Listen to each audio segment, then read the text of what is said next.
एक गांव में एक साधु रहा करते थे और जब वो नाचते थे तो बारिश होती थी और गांव वालों को जब भी खेती के लिए बारिश की आवश्यकता पड़ती थी तो वह साधु को बुलाकर नाचने का आवेदन करते थे।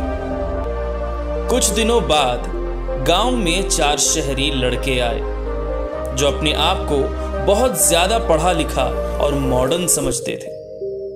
उन्होंने जब यह बात सुनी कि गांव में एक साधु है और वो जब नाचता है तो बारिश होने लगती है, तो इस बात को सुनकर वो शहरी लड़के गांव वालों से बहस कर बैठे और उसे अंधविश्वास का नाम दे दिया और उन्हें चैलेंज भी कर दिया कि अगर ऐसी बात है तो हम भी नाच कर बारिश करवा सकते हैं।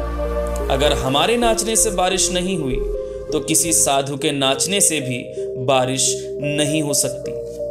अगले ही दिन गांव वाले चारों लड़कों को लेकर साधु के पास पहुंचे और साधु को सारी बात बताई। वह चारों लड़के बारी बारी से नाचने लगे। पहले लड़के ने जब नाचना शुरू किया तो नाचते नाचते आधे घंटे हो गए और फिर थक कर बैठ गया। फिर दूसरे लड़के ने नाचना शुरू किया, फिर तीसरे ने और फिर चौथे ने, और कई देर नाचने के बाद भी बारिश शुरू नहीं हुई। अंत में वो चारों लड़के थक कर बैठ गए।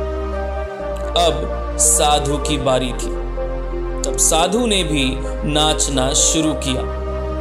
नाचते नाचते 1 घंटे हो गए, तब भी बारिश शुरू नहीं हुई।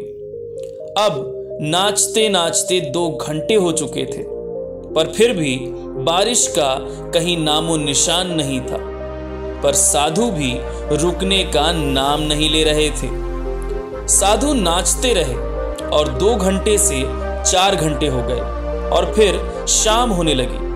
तभी अचानक से आसमान में काले बादल छा गए और फिर बहुत जोरों की बारिश शुरू होने लगी। यह देखकर चारों लड़के चौंक गए और तुरंत साधु से माफी भी मांगी और फिर उस साधु से सवाल भी पूछा कि बाबा, आखिर ऐसा क्यों कि हमारे नाचने से बारिश नहीं हुई पर आपके नाचने से बारिश हो गई?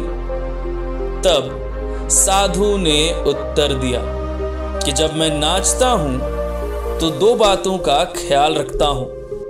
पहला, जब मैं नाचूंगा तो बारिश को होना ही पड़ेगा, और दूसरा कि मैं तब तक नाचूंगा जब तक बारिश नहीं हो जाती, चाहे उसके लिए मेरी जान भी क्यों न चली जाए। दोस्तों, इस कहानी से हमें ये सीख मिलती है कि अगर आप भी कामयाबी चाहते हैं तो ये 2 क्वालिटीज आपके अंदर होनी चाहिए। पहला, कि आप अपने अंदर विश्वास रखिए कि आप इस काम को कर सकते हैं, क्योंकि विश्वास की शक्ति बहुत बड़ी शक्ति होती है। और दूसरी क्वालिटी है कि आप उस काम को तब तक करेंगे जब तक आप उसमें कामयाब नहीं हो जाते, क्योंकि ज्यादातर लोग कामयाब इसलिए नहीं हो पाते क्योंकि वह कुछ असफलताओं के कारण काम को ही अधूरा छोड़ देते हैं। इसलिए प्रयास जारी रखें जब तक आपको परिणाम नहीं मिल जाता और आप कामयाब नहीं हो जाते। दोस्तों, उम्मीद करता हूं कि आपको ये कहानी बहुत पसंद आई होगी और इससे आपको कुछ सीखने को मिला होगा।